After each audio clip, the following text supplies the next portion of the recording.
all juggling a growing number of commitments, whether that's working overtime or having a project you are desperate to get back to.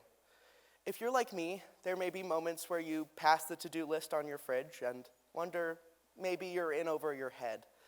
The age-old problem of having so much to do and so little time. As the world around us demands more of our time, we have been captured by the allure of convenience. Convenience has been an incredible innovation to help us work on what we care about, but convenience has an edge.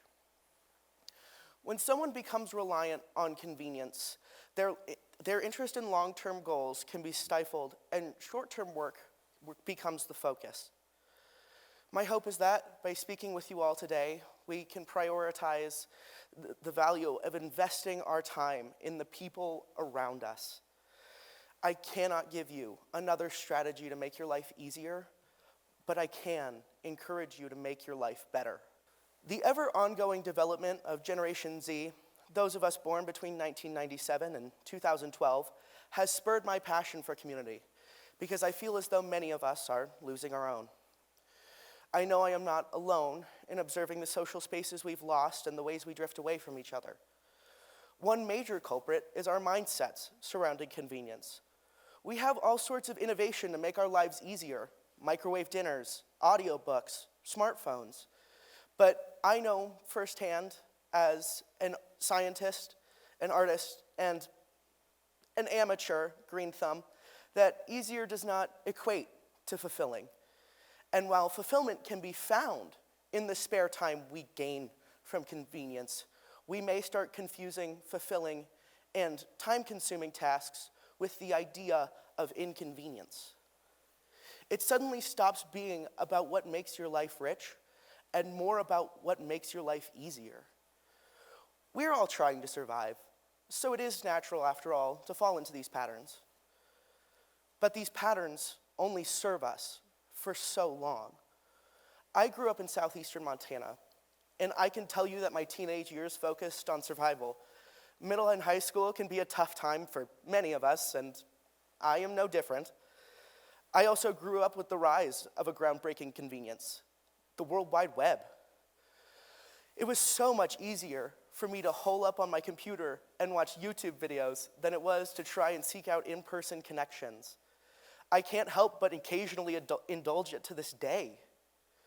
But even then, I yearned for a community, sifting through endless social medias to find my belonging. It was an uphill battle making friends in my hometown of Terry, so I drowned myself in internet chats and digital overstimulation to make up for it. This generation is stacked with people who have lived the same experiences. My early years on the internet were crowded with other kids who couldn't quite wrap their head around it all and had yet to find their place in the world. I made friends who regularly came and went as our attention shifted from interest to interest. Often enough, I didn't even put out the effort to branch out. I just sunk into my own interests on my own because it was easier than potentially subjecting myself to embarrassment, which, as I'm sure many of you may know, is practically a life sentence to a middle schooler. That convenience ingrained itself into my daily routine, and now every day I watch as others like me slowly disconnect themselves more and more from what is happening right in front of us. We have all become too preoccupied with our overwhelming tasks and turn to our vices to avoid them. But who else can we turn to in our times of need besides our vices and our conveniences? Our communities, our friendships, family, clubs, neighbors. The people around you are key to living your best life. It's not just knowing someone is in your corner. Having a community comes with a sense of belonging and pride. When you find a community that speaks to you, you are truly able to grow into yourself. Without my community, I would not be up here talking with you all today. There are tens, maybe hundreds of minds I have made meaningful connections with that inform the most important aspects of who I am. We could be up here all day if I ran through the whole list of groups and individuals who keep me going.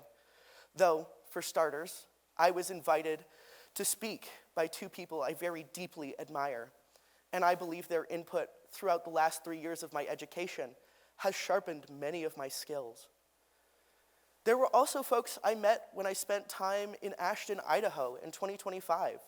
My friend Ellen helped me lay out my thoughts over voice recording when I just couldn't get them out in words. And a number of my peers helped me find this new confidence in my abilities and my future. Without the faith of my mentor, Christina, there's a possibility I never would have considered following scientific illustration. You can find community all over too. In fact, you are surrounded by one at this very moment. Your neighbors in your town or the neighbors in this crowd are both opportunities for connection. And I get how scary that is in concept after prioritizing your survival. I mean, you get this far in your life and now you're expected to lower your guard for others. It is intimidating, but it's worth it. Dare I say, it is worth more than anything else, especially now. This is more than networking or passing interaction. This is you spreading your love and experiences with others so you can motivate and confide in each other. It will not be easy at first. Unless you suddenly discover you're an extrovert out of nowhere. And in that case, you can be the magnet for building these new friendships. Consider what is worth more to you. Drowning in that distraction and ease, or being able to look back and remember all of the people who have built you into your ideal self. In all honesty, not every person you meet will be a winner, but even those folks can make a difference. Maybe by showing you what not to do. Community is vital to the bigger picture too. It is all about contributing to a benefit larger than yourself. Idealistic as it is, imagine if the individuals of rural America could come together and form living spaces that help us all thrive. Emerging from our shells, investing our input into spaces where we are all seen, and finding constructive solutions that improve our quality of life.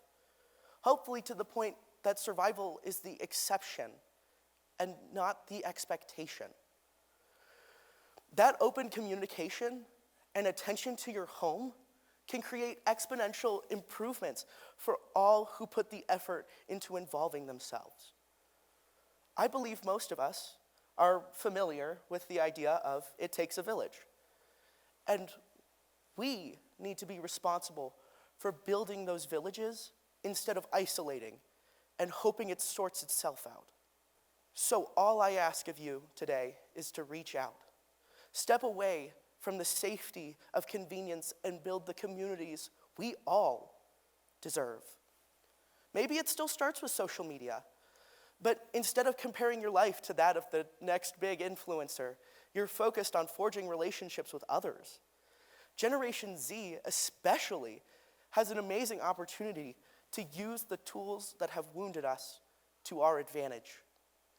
Text your friends, join a book club, support the people around you to the best of your ability. And then we can start building the places we all want to be. Embrace the inconvenience of spreading your love, because I promise you, it is worth it.